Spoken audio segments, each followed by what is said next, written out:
Hello, everybody. Welcome back to the podcast. I'm here with Krikor Daglian. Hello. Hey.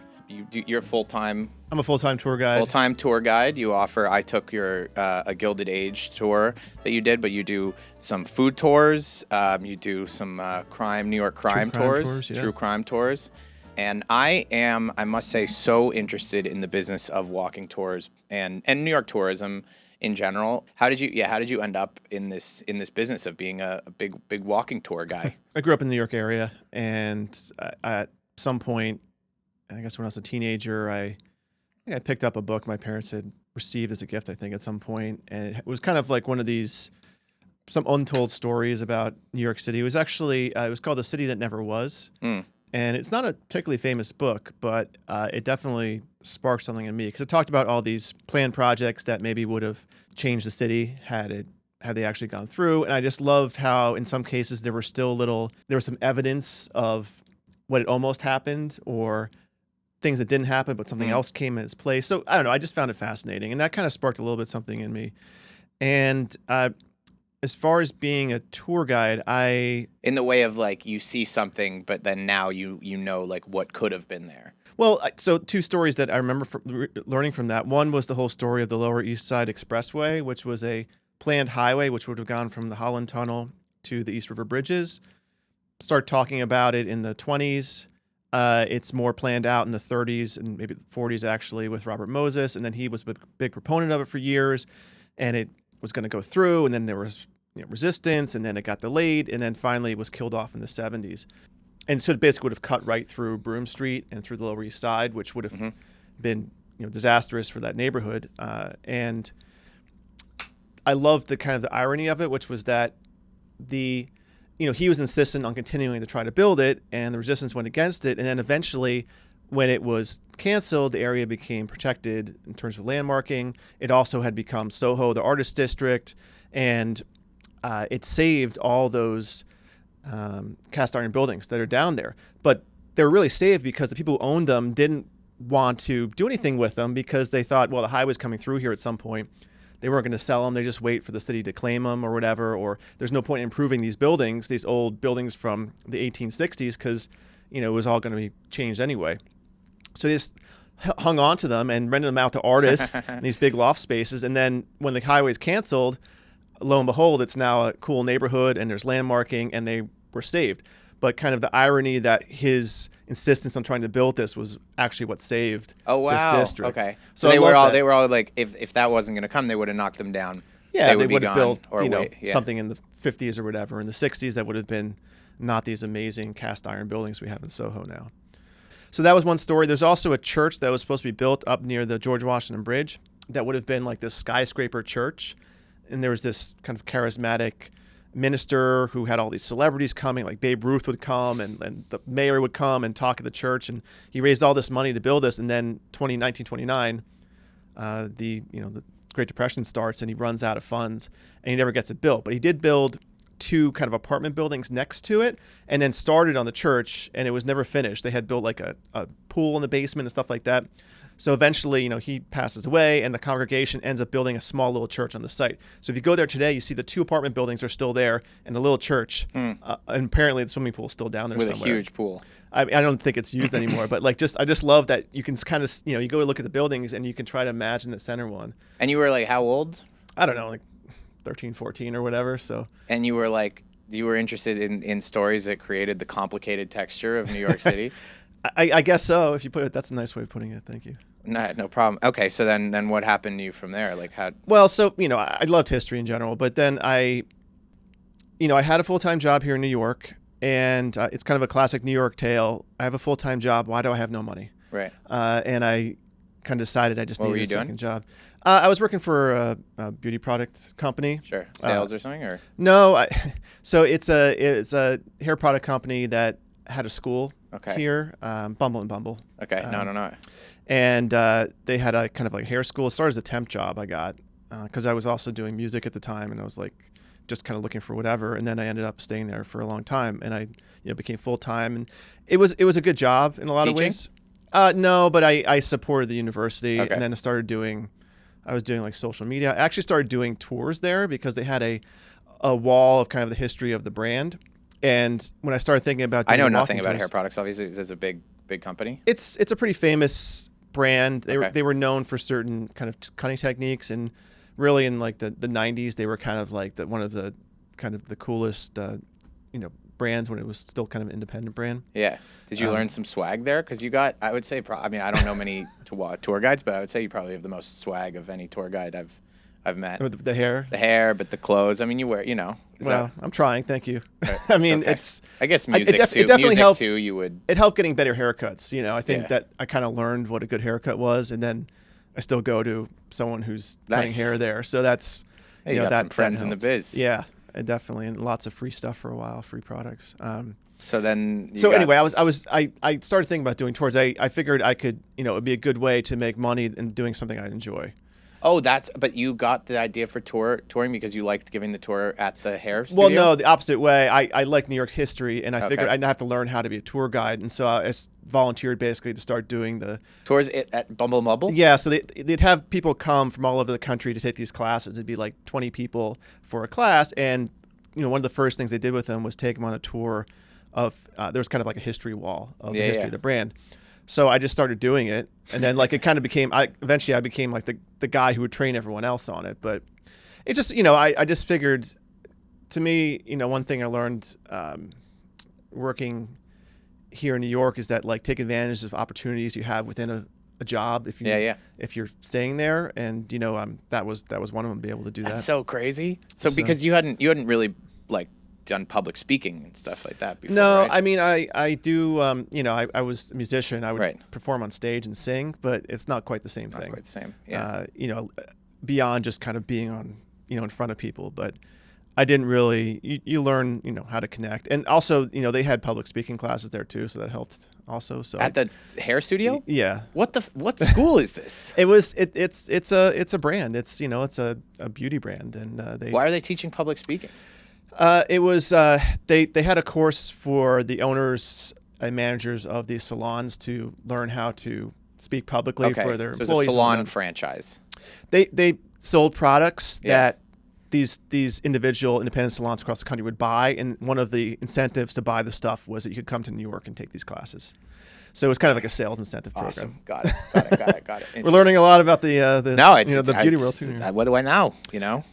So I anyway, so I was there for a while, and then basically, the pandemic happened, and the in-person classes they were having, that had to stop. And, there was some kind of trying to move towards digital, but it never really happened. So after maybe a year and a half of this, I got laid off. Okay. But I kind of thought it might happen. And so in my mind, I was like, if it does happen, I have to try to be a tour guide full time. Because I had started doing the tours, for a while at that point, but it was, there'd be months I might have like one or two tours. It was very low key, but I was learning. So how did you offer them initially? You built a website? So my very first idea was that I would just join someone else's company. Okay. And then I figured, I approached some, and then they're like, are you licensed? Which I didn't realize you had to be licensed. So you do have to get a license from the city to be a tour guide officially. And then I got the license, but I started thinking about it. I was like, I didn't want to tell other people's stories. I didn't want to have to kind of be at the whims of their schedule and whatever they wanted to pay me. And I've always liked doing things myself. If I can, I don't know if it's entrepreneurial. I don't know if it's just my bent and just wanting to, having that motivation, having ideas. So I figured I'd just do my own company. And I was like, well, okay, so, what's the key here? You want to get to the top of the TripAdvisor rankings. And I figured that I would just do a Groupon and just offer as many as I could, and then I would just give those tours, and I'd make sure people gave me a review, and that would just rise me up the ranks. So you were like, were they free at the beginning? They weren't free, but they were half price. Okay. Essentially, you buy it on Groupon, it would be like half the normal price, and I would get half. But the funny thing was, I sold quite a few the first time I did it. So, and a lot of people never actually follow through, which might not surprise you. It's kind of like gift cards too. It's like a lot of these things never get used. So a lot of people never actually follow through. So I actually made decent money off of them because I got all the ones that never used. Yeah. That was good. That first year, I was like, okay, I think I figured this out. And then I did another one, and I didn't sell that many at all. So that theory didn't work, but that was my initial theory. I'll just try to get to the top of the rankings, and that will be it. But then, I had to start figuring out different things. And so, there's so many people there's so many companies, so many people doing this. So like standing out is often tough. So, I mean, one thing a lot of companies and guides do is offer through things like Viator and Airbnb experiences, which for a while was really big for me. So this is like the non-housing aspect of Airbnb. I'm not sure. Yeah, of course. Yeah. So when I left my job, I ended up doing a lot of tours through them, and that was kind of my bread and butter for a while, was those tours. That first half year I did. So that's kind of one way, and just again pushing. Wait, so reviews. but you actually had like an interesting you had a scary leap moment where you were like, a little. I'm gonna really push myself to be a full-time It was less tour scary guide. than would have been because I got some severance. Okay. So I had something. But still, from a personal dignity standpoint, you went from I work at Bumble and Bumble to I'm a full-time tour guide. I was kind of all ready to do it. Yeah. I've always kind of wanted to just do my own thing, and everyone already knew I did tours. It wasn't like Sure. I didn't really see it as any kind of step down. I just thought it was a different thing. It was. No, I don't think it's step down, but it's certainly from stability to complete instability to completely you controlling everything. It's also it's so much like comedy too. Like if you go full time in comedy and you don't get spots, you're like, wow, who am I? You know what I mean? The identity of it. The identity of it. So when you really went into so actually let me say this. What was the first tour that you offered? And like what was the first time you did a walking tour for random people? Okay, so my first tour, it was a learning experience for sure. I used to offer a Brooklyn Bridge tour. Okay. So we'd start in Brooklyn Heights, go down to Dumbo, and then walk across the Brooklyn Bridge to City Hall, basically. And I don't do it anymore for a number of reasons. One, it was kind of a ways to go, just especially if I only got like a few people. It was kind of a pain. It was a long tour. Also, the Brooklyn Bridge is a crazy place to walk across. Yeah. And in those days, the bike lane was next to the walking lane. So I had to be sure that my guests didn't get like hit by a bike. I didn't have insurance yet at that point either. So that was like, it's a little risky. But anyways, the first one I did, it was one of the Groupon ones. And the lady who shows up, she was a former cop, NYPD cop. And she shows up with her like 8-year-old grandchild and another one in a baby carriage. Now, the plan for this tour was we This was your first ever time doing this? First time for like strangers, yeah. And how did you even come up with how did you come up with that as your first? I kind of went for what I thought were kind of the obvious things that people want to know about, and also things that had a good story. And you were also unlicensed at this point? I was licensed. I didn't have insurance. Got it. Okay. Yeah, I had the license. And I had a LLC and everything, so I was a real business. So you organized. Yeah. I like to do things by the book. Okay, so the cop shows up. She was very nice, but like, one thing I learned was you kind of have to like set the parameters a little bit, and also that you have to be ready to adapt. So were you nervous? Yeah, I was nervous and a little, you're stressed because I wanted to make sure everything works smoothly. Of course. I'm a person who likes everything to kind of be prepared as much as possible and know what I'm getting into and not have to deal on the fly with surprises, which ultimately you always do, but have as much as you can set out. And so the big problem was that, so we had to go from Brooklyn Heights down to Dumbo, which is a pretty steep hill. And then to get to the bridge, you take a staircase up kind of in the middle of the bridge. She had the stroller. And I'm like, there's no way we're going to take the stroller up this thing. Yeah. So I'm like, okay, so we had to go all the way over to, like, I forget what street it is, but there's like Tillery or whatever. It's like, you have to go all the way over there to get to the thing and then like come all the way back. And I didn't have material for all that, extra walking. So I don't know what I talked about. We made it work, but it was, and then she was kind of, her kid was not really paying attention. Yeah. It was just. And you thought there were going to be more people? I don't think I thought there'd be more people on that particular tour per se. That was just the first one that booked, and you kind of have to put the just with the Groupon thing. I thought you mentioned. Oh yeah, so I sold a lot, but they didn't know we'll book the same tour, and right. It's hard to know. One of the kind of the hard things to know is how many tours to offer, because if you offer too little, then people might not book because Right. there's not enough availability. But if you offer too many, then it's too spread out. The bookings are too spread out. Yeah. So that's one of the things you have to try to figure out is how often to offer something. Got it. Anyway, so yeah, so it was fine in the end. But that first year I had a bunch of memorable ones. I had another one, again, it was just two people. It was a guy and his wife, and he had his car was parked somewhere where he couldn't like keep it there. So like every like 30 minutes, it was like a 3-hour tour. He was like running away to move his car and then coming back, having like to find us. I had another one early years where in the middle of it, that was a bigger group. It was like 10 people, and then 4 of them were a family, and in the middle they're like, we need to get lunch.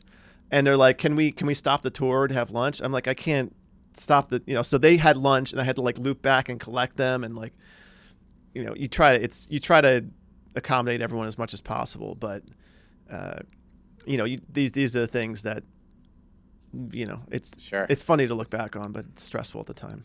That's crazy. I mean, it sounds so scary to do the first one. I mean, yeah, well, yeah, because you don't know, you don't know, and also you're trying to remember all this information, and you don't have it practiced yet. Was there anything that you were overly confident about? Like, did you think that you would be like? Did you have to learn how to be? Like, how did you learn how to be sort of more engaging? Like, what are things about like the presentation side of it that you learned over time? Yeah, well, there's little things you learn. Simple one is don't have everyone looking into the sun. And you would not think of that necessarily. Or, on a cold day, have everyone standing in the sun, but not looking at you with the sun behind you. Those little things that it's going to kind of mess their experience just a little bit. It's if you need to, you look into the sun, but don't make them do it. Or, as a New Yorker, I was pretty aggressive on crossing streets. I had to change that. So I didn't leave anyone behind or have anyone almost get run over. Right. I knew the kind of tours I didn't want to do. I didn't want to be leading huge groups of like 30 people around with a little microphone. I didn't want to have a flag. I didn't want to have like everyone wearing the same t-shirt. I didn't want to be kind of making a spectacle of it. I wanted it just to be like walking around with a New Yorker, talking about history, kind of being chill and blending in as much as possible. So that all went into how I put them together. And part of that was learning how to talk loud enough you could hear over everything that's going on in New York, but not using something to project it artificially. And, also I didn't want to get in the way of people. So even, this tour I did today, at one point we stopped and people were kind of do a circle around you. And then I noticed someone was walking down the street and we were basically going to block him. So I said, can everyone just take one step forward? And when I took the tour, you were very good at that, and not it's like you have to be controlling and you just have to be confident when you say the thing. Yeah. And you walk the line of it not being like sounding pushy. Yeah. Sometimes I have seen other tour guides. But you were very much like, okay, everyone take one step closer to me. Great. Let's, teachers and stuff are good at that too. Yeah, like authoritative without being yelling at people. Yeah, sometimes I feel like some tour guides are a little too angry. Yeah. One of the hard things with this is figuring out tours that are going to be big enough that a lot of people are going to be interested in doing it, but not so common or broad that you have too much competition.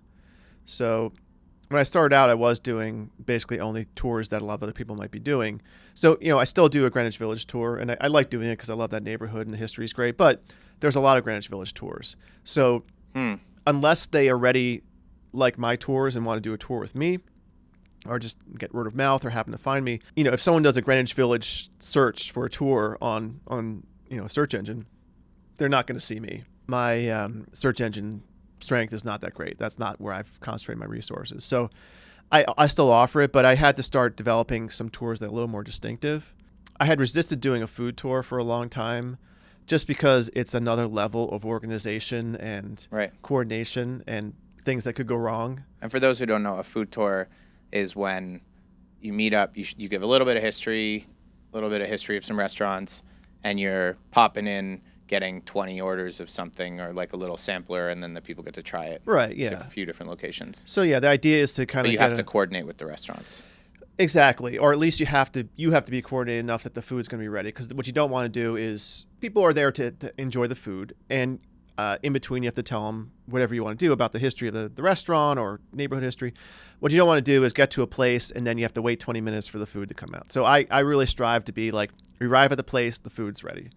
So to do that, you have to order ahead or kind of have something worked out with the restaurant. Now, when I was starting out, I didn't have a lot of people, so I didn't, unless you can kind of guarantee you're getting a lot of business, it's kind of hard to go to a popular place and be like, I need, can I kind of cut the line essentially? So I started out just going to places that were good and maybe a little bit under the radar, and just started ordering ahead of time through their normal like ordering apps or whatever. And then I'd show up and have the food ready. And then also it's kind of a way to see whether it's going to work or not, because you want a place where you can get in and out pretty quick. Another thing that's really tough is you need food that is shareable very easily. Right. So you don't want like one thing of soup you have to ladle out, or like pasta isn't really, all these kind of things, or one like a one big cookie or something. It's you can do it, but it's like every time you do that, you're gonna need utensils, you're gonna need a cutting board, whatever. So there's just an extra layer with the food tours. There's a lot of things to think about. Yeah. So so I never really necessarily had deals. I've never done a thing where I get a discount, actually. To me, it's more important that after I'd go there for a while, they'd recognize me and I'd talk to them at that point. And then I just want to make sure that if there's an issue, if they're super busy, that they'll give me some extra, they'll kind of push me to the front or whatever. Or, if sometimes I need extra something or other, that they'll help me out. So that's more important to me. So you resisted doing food tours for a while because of the extra pain, but if food tours are like, that's what everyone wants. That's some years that's definitely my biggest thing. It's a very popular way, and I think it's. But doesn't that go against, like, don't a lot of people offer food tours? Yeah, well, I decided to try to do one in East Village, which is what I do now. That's the only one I do at the moment, but that's the neighborhood I live in as well. And nobody's doing that. There are some others, but it's not like compared to Little Italy or Chinatown or Greenwich Village or even other places. It's as I'm sure like East Village is a neighborhood where I think a lot of New Yorkers go out to eat. It's very much where often the hottest restaurants are happening. Also some great classic spots, and it's got a lot of restaurants. I did earlier this year. I walked around to count every food establishment in the neighborhood. Jesus. Yeah, it took a little while. Why? I'm kind of a nerd with data. Yeah. And I just thought it'd be interesting. And how many were there? If you want to get like a what you might call a meal, so something beyond like just like a pastry or something like that, there's like over 500. Okay. It's a crazy density of like food sit down restaurants. Sit down, or at least like you can get like a burger to go or a slice of pizza to go, something that if you wanted lunch, let's say, or dinner, that you could count it as something. That's a crazy thing to do for a day. But I wish it was one day. I had to do a bunch of different days where I walked around with like a little sheet, and it takes. That's helpful on the tour though, that piece of data, right? It is, and then I did some couple of videos on social media about it. So it's cool to have the data. Got it. And just to know also, because I want to make sure I'm always telling factual stuff and real stuff. Yeah. And you mentioned before about how you could just make stuff up on the tour. And another thing I wanted to make sure was I was not telling any stories that were, sometimes there's kind of these fables about New York or things that sound good, or you can be a little, you can kind of, if something gets a good reaction, I didn't want to do that. I'll tell a good story as long as it's real. So I named the company True Tales of New York City Walking Tours to make sure I stuck to the truth and try to make that hopefully a selling point. Do you hear a lot of, is there a lot of made up stuff that people are peddling on these tours? Yeah, I don't, whenever I see a tour, I try to subtly just kind of hang out there for a minute and hear what they're saying. I will say, since a lot of people do stuff on social, I definitely hear stuff that's incorrect on there, and it kind of drives me crazy sometimes. Or they tell stories that have been disproven. Any popular ones you hear a lot? There's one about there's a well that is in the basement of a Coast store in Soho. A coat? Coast, COS, or COS, I don't know how they pronounce it. And so what is that? It's like a beauty. What's that? Beauty brand? No, it's a clothing brand. I think it's an offshoot of H&M maybe, but it's like a higher fashion one. Oh, lovely.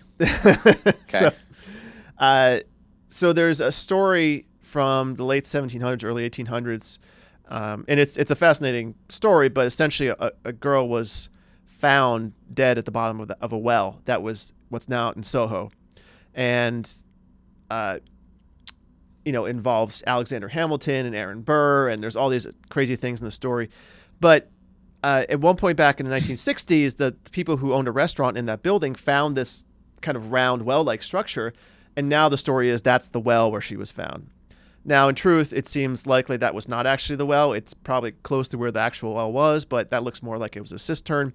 But you see a lot of times people tell that story, and I understand why, because you can go and see it. You can go if you go to the store now and you go in the basement. There's this crazy, well-like structure in the basement of this place, and so it all ties in. But it's good. It's great. It's got Hamilton. It's an amazing story, and the well is kind of the capper. But the truth is that's not actually the well. Yeah. So it must be so great on a tour when you've got some characters that people know, and then it ties into a physical thing that you can go see.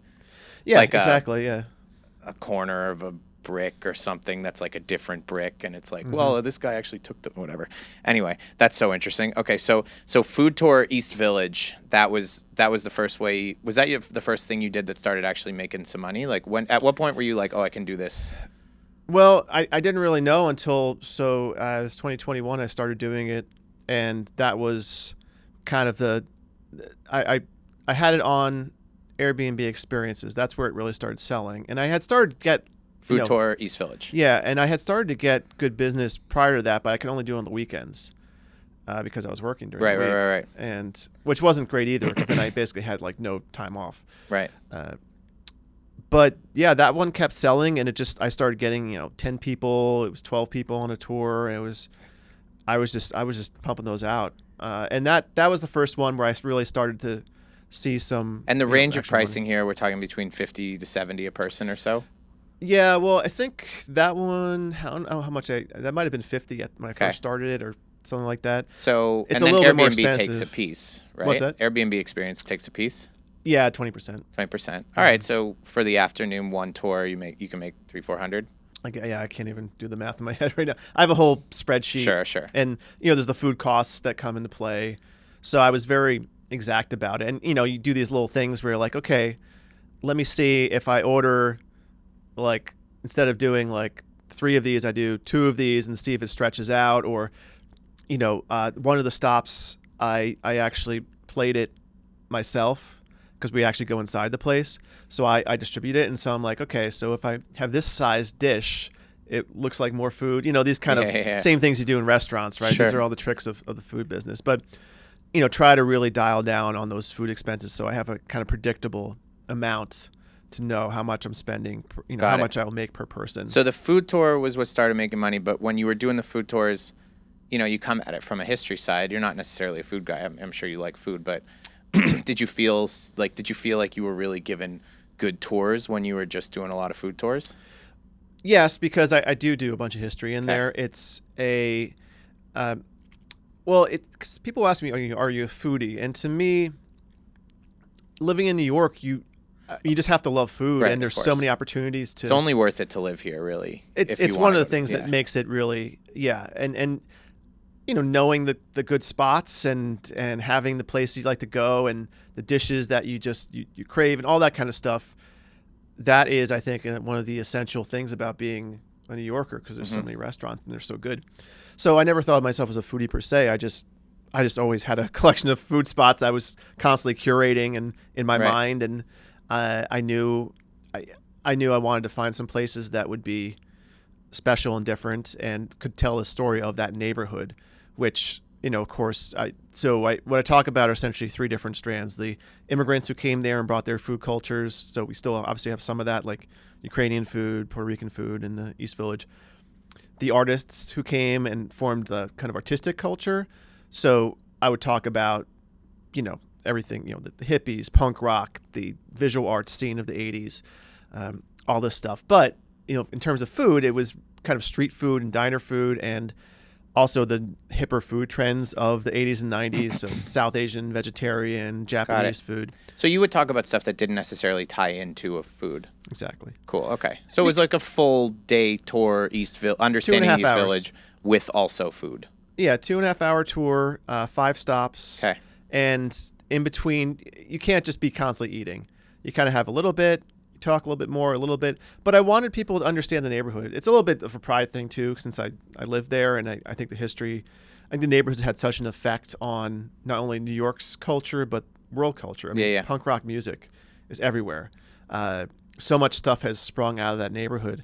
So I wanted to be sure that I was giving people a context for the food, and beyond just like there's just a lot of good food around here. And so I talk about that and the changes, and tell stories about some of the restaurants, obviously. So all these kind of things tie into the food. Are people ever like, why are you talking about, I'm just here to eat? No, not too much. You have to, as a tour guide, you have to be very aware when people are starting to drift off a little bit. So if I see that happening, I'll curtail some of the stories. But yeah, it seemed for the most part people seem to be into the history. What are you looking? That's so interesting. What are you looking for? Like, if you have one person on your tour, you can tell is just bored and doesn't really care. Like, are you conscious of the person who's enjoying it the least, or is that always a calculation? Well, you're definitely conscious of them. The question is, do you change the tour around just for them? I try not to too much. Kind of the classic cases are often when it's like a group of people together and like clearly like one person has been like dragged along, or like a work team kind of thing. Like those are usually good to get because it's usually a lot of people and it's more lucrative. But you'll often get like a couple people who are maybe not as into it as other people. Or I generally restrict my tours to 16 and over, just because I feel like it's really hard sometimes to connect to kids if it's not a tour where you're really trying to make it like a kids tour. So those can be tough sometimes if they're not into it, because teenagers are not afraid to start looking at their phone and things like that. So what do you do? Do you have tricks to re-engage the guys in the back of the bus, so to speak? Yeah, I mean, you try to make eye contact with them. You try to talk more directly to them to kind of snap them back in there. You try to maybe pivot to the stories hit better, and of course you develop the jokes that work, the things that work. You kind of know. It's like stand-up comedy. Yeah. You know the material that's going to hit, and the others. And you also are trying out sometimes. You try new material as you go along. But yeah, it's tough when someone's kind of checked out, and to a certain degree, you can't do much about it. If it's a bunch of people, they're just gonna have to be along for the ride. You ever get a guy who's on his phone the whole time, just taking calls, and his wife's like, "Matt, like, honey, you're fucking." I'm sure I have. I can't remember specifically, but I'm pretty sure I've had situations like that, or like people. I feel like I once had like a tour where people like bailed within like 5 minutes. Where it was clear that that was I think a guy got it for his wife or girlfriend as like a present, and then like clearly she was just like not into it, and they like bailed it within like 5 minutes. But did they say anything to you? Yeah, I forget what I think they made an excuse, like, oh, we have something else we forgot about, or something like that. I'm like, yeah, whatever. So after food, like, what were the next tours that you developed? I mean, and did you follow that pattern of trying to find your own pockets of things? Like, is that really your strategy? I always am, and I'm always trying to find new ones. I mean, one of the tours I developed that it's never really broken through, but I still have hope for it is the true crime one. I mean, I get bookings for it, but I feel like, the 7 Deadly Sins tour, the reason I developed it was because, like, I felt like it could be something a little more distinctive, and that, it could be something where people would look for that, and that would be my kind of thing. Yeah. So that one I like a lot, and so I've kept it up. It's not done as well as some other ones I've liked, but, doing Gilded Age tours has been a big thing lately, because the TV show has been very popular, and it's opened up people's interest in that time period. Right. And so now, they want to see the mansions. They want to see. How many different kinds of tours should you offer at one time? I try to do around 5. Okay. Because I feel like, I mean, obviously you're trying to find overlap between tours where you can do, material that they have in common. But Oh, really? Because it's hard to develop the material. No, it's just, at a certain point your brain starts to get full, and if you really want to do them to a high level, you want to make sure that you know your material inside and out. And so that's, I've tried not to overextend myself, but yeah, I have a Central Park tour, so I do some things, but mostly downtown New York, like Financial District as well. So to an extent, it's one thing with this business is you're constantly kind of jumping around to figure out having lots of income streams and lots of possibilities. So, doing my own tours, sometimes doing tours for other companies that just, very small amount, but ones that I think are quality. And then, offering it through third party Right. sellers. And then I'm trying to develop this year working with, travel agents and people out in Europe who are putting together groups to come to New York and to set those kind of groups up as well. Mm-hmm. So you want to have a lot of different possibilities. And then, the other part's been social media and posting videos there, which, can You bring post in a some lot, money. and you post cool, interesting facts, and you make them Thank you. fun. But do you feel like in the same way comedians do, like when you put up an interesting fact that's part of your tour, like do you feel like you're burning that material? Like if someone takes that tour and you do the same fact? I've wondered. I haven't had anyone call me out on that. I do think I try not to take too much stuff from my tours. It's a little different too because on the tours you'll talk a little bit longer and you're showing the building in person. Mm-hmm. The videos I'm trying to do like 2.5 minutes or less. Yeah. So it's really like Bang, very. bang. So how do you actually develop the material for a tour? Like let's say you're gonna do an Upper West Side tour or something like that. Like how? Yeah. Well, you hopefully know a little bit of the outline of the history ahead of time, and so sometimes I will get requests for a tour I don't currently offer, so I'll have to put it together. And so you just kind of start with what you think about what you know about that area already, and then you start to think, okay, maybe where I want to start, where do I want to end, because that's a big part of it. The route of the tour is very important. You got to have a length that's not too far, but you want to be able to hit a lot of stuff on the way. You don't want to be, it has to be walkable. And so some tours don't work. There's tours during the pandemic. I did some online only tours, which was fun because I could jump around the city and do different spots in a way you can't when you're doing a walking tour. And you could some people do tours, all day tours where they take people around all day and take the subway and stuff like that. So that's a little different. But for a 2-hour tour or whatever, you generally don't want to get on the subway. So you got to figure out a route that works. You got to figure out, okay, so to me, I want to tell the history, but you can't always tell the history of a whole neighborhood in 2 hours, even 3 hours. So you got to kind of find your emphasis and kind of what you said before about it being an entertainment thing. Ultimately, you want to make sure that you're entertaining people and you're doing something that is, as much as it matters that the history is there and correct. At the end of the day, most people who are coming to your tours are not scholars. They're not people who are necessarily that deep into the history, even if they've read it casually. They really want to have a good time on this tour. They're doing it for fun. Yeah. So you want to make sure you tell stories that are entertaining. And that's kind of the thing between the videos I post and the tours. I want to make sure that it's going to be a captivating story. It's going to have surprises. And it's going to show something about the city people might not know already.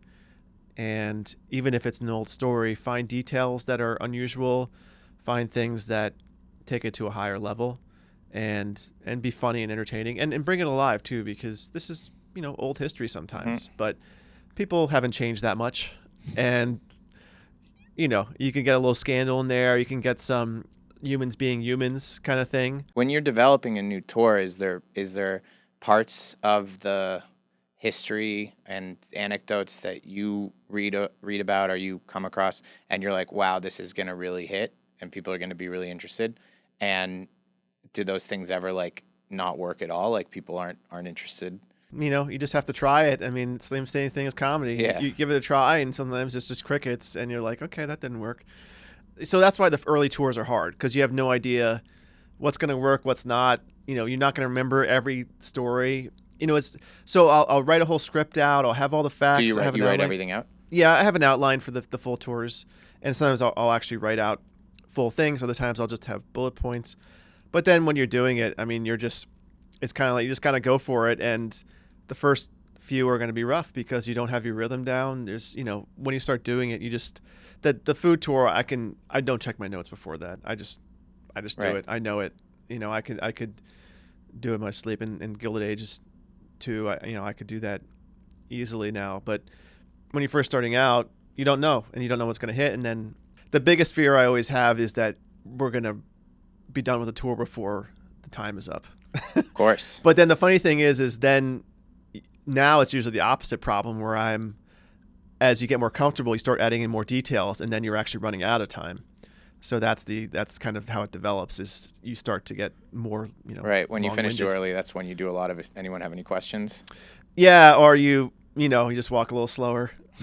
You figure out ways to delay things. How do you kind of decide when someone is asking too many questions and you feel like it may be holding everyone else back? You just, I think beyond 2 is starting to get a little much usually on like at least one stop. So you'll just, as you're answering your question, you'll then conclude the answer with, we're going to keep going, kind of thing. Nice. You just roll right into like, we're going to keep going. And most people, I love getting questions, and I don't have a problem with it, but you do have to kind of keep on a schedule too. And usually in some ways I'd rather get questions than have people just kind of like not, just dead at the end of Absolutely. talking. Yeah. One thing I did realize was not to ask at every stop, does anyone have any questions? Because I used to do that and then no one would answer, and I realized that was kind of it's not really good to say that every time. So do it a couple times during a tour. But What are when I know that you go on a lot of tours yourself to see what other people are doing, what are some mistakes that you see tour guides making? aside from what we talked about with saying some things that are not totally accurate, Yeah. I think the engagement part is big. I mean, you do have to project your voice and talk loud enough and keep an eye out for people who are drifting off. I mean, it's tough. I see some tours sometimes, again, the kind of tours that I wouldn't really want to do, where, it's like a guy leading like a bunch of school kids or something. And like, I saw one the other day, and I swear like maybe 2 of the kids were paying attention. The rest were on their phone looking around. And that would just be, I couldn't You're handle doing it that. because you love it. You're Yeah. doing it to be a tour guide, not to Yeah, paycheck. I'm passionate about it, and I want people to learn the history, or to find out, and I want people to love New York City. I would say another thing, we did talk about this already as well, but kind of being oblivious to the other people on the street, not respecting the other New Yorkers who are just trying to, this is the cardinal rule of New York, is don't get in other people's way, essentially. Don't block them while they're walking. Don't stand in front of the subway door. Don't stop at the top of the staircase, all these kind of things. And so if you're blocking the sidewalk with your group, that is another aspect of it. So I feel like when you really get good at it too, because I've been on a few, I think when you get people who are, no shade on actors or anything, but when you get people who are doing it as a paycheck, and they're there because they know how to speak in front of people and they don't really care about what they're talking about, you can tell it's kind of a script rather than like conveying information that they're actually excited for you to learn. yeah, I think that'd be true. And I think, I always try to remember, I never try to take it for granted, or I think in some, let's say, hospitality jobs or things like that, there can be a certain level of contempt for your customers, or any job where you kind of like, it's you kind of see the people that you're serving in a way that's not always good. And I definitely try to not fall into that trap, and not, always really do my best to be very one-on-one interactions, talking to them, small talk in between, and really get to know them. And I will say, the thing I had not anticipated about this job was how much I get out of having conversations with the people who come on the tours and seeing New York through their eyes.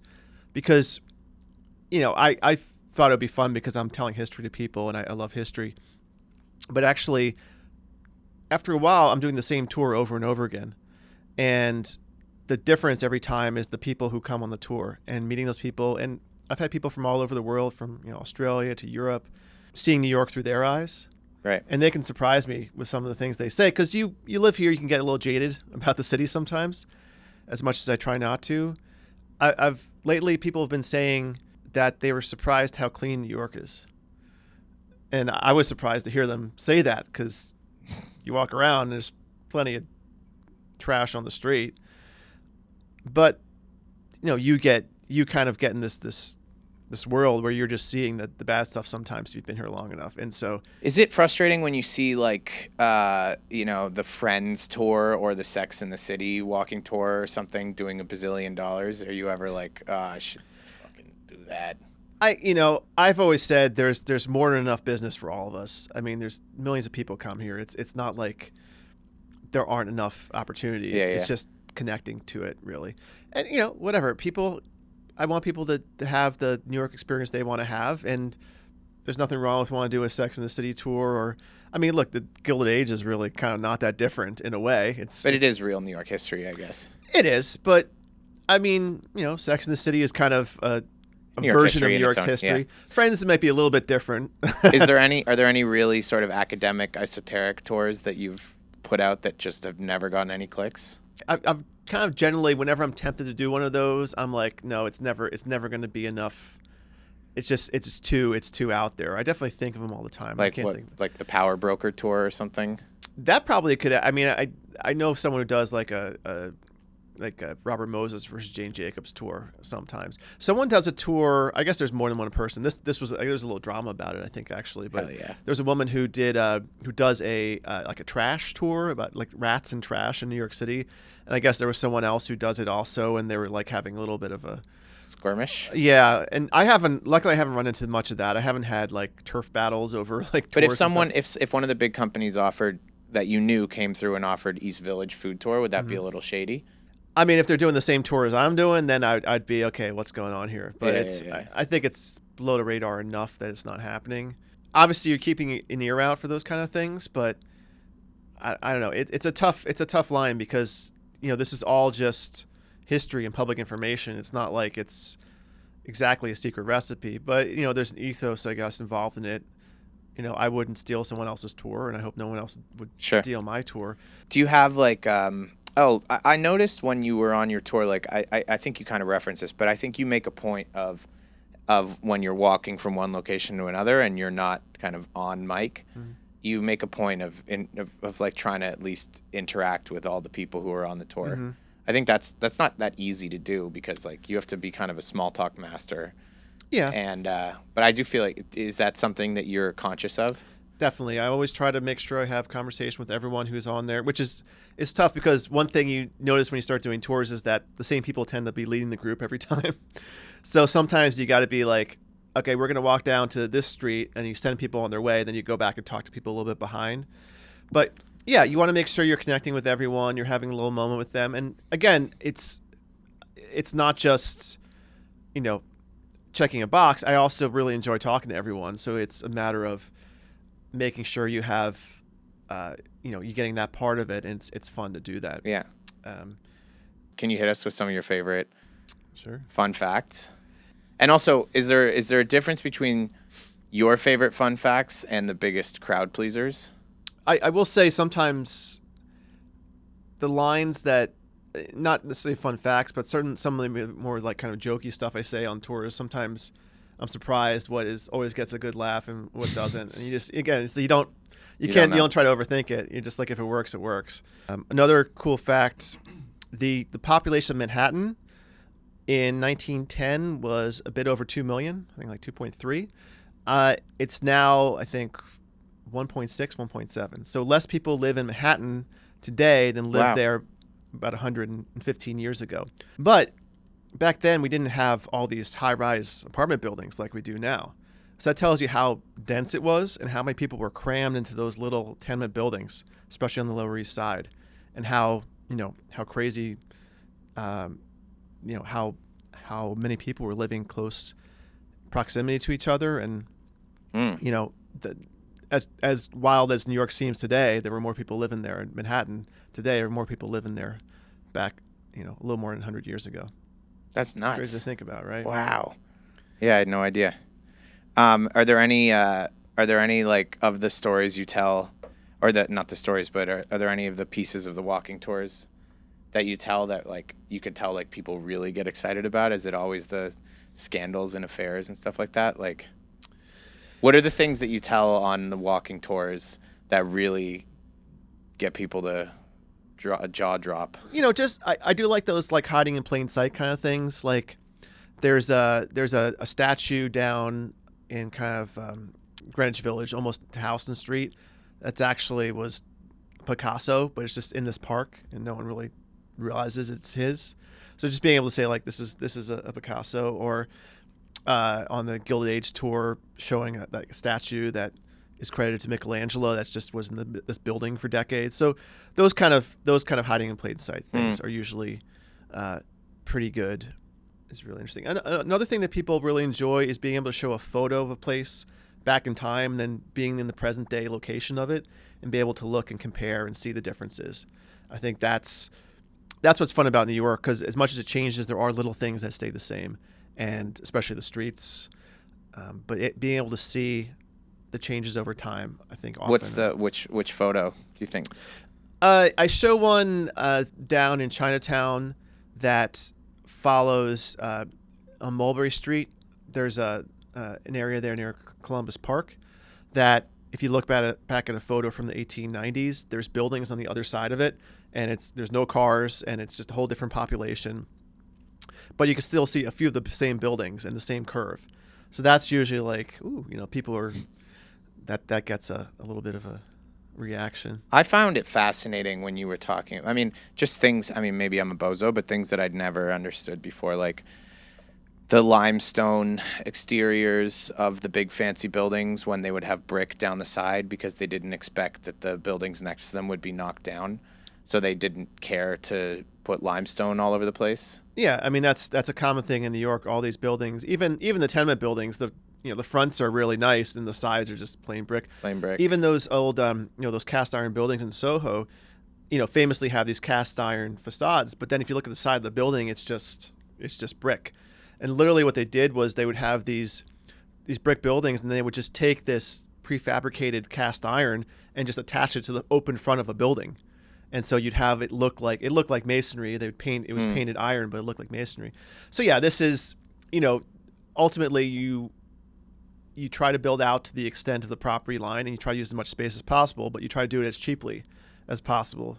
And that's, why bother to put expensive limestone on the side of a wall that's going to be probably covered up by someone else's building. So last question, do you feel like when you go to bed at night, or when you are done a tour, like what style of satisfaction do you feel like when you've given a good tour? Like, do you think that you've re-inspired people to care about New York, or do you think you've re-inspired people to maybe like care about history? I hopefully both. Sometimes I'll hear from people who've taken the tour later who'll be like, oh, we're still talking about that thing you mentioned, or especially on the food tour, they'll be like, oh, we went back to that place again, or that, the greatest of course is like, it was one of the highlights of our trip and all that. So that's very satisfying, that it brought in people's love of the city, that it also was one of the best parts of their visit, and just that they enjoyed it. Yeah. And it's like a good thing to enjoy. It's very wholesome. It's yes. wholesome. Yeah. It's not gunk. Yeah. And it's, look, to an extent, the tour, it's cold right now. I did a tour today with 8 people. It was, the wind was whipping through. We were, you can tell when people are cold, and the fact that they all stuck around, that they were listening, that, they stayed to the end, and we're all, seemingly very satisfied and learned something and enjoyed it. And even people who know about this stuff will still come away having learned something. That's a satisfaction, and it feels good to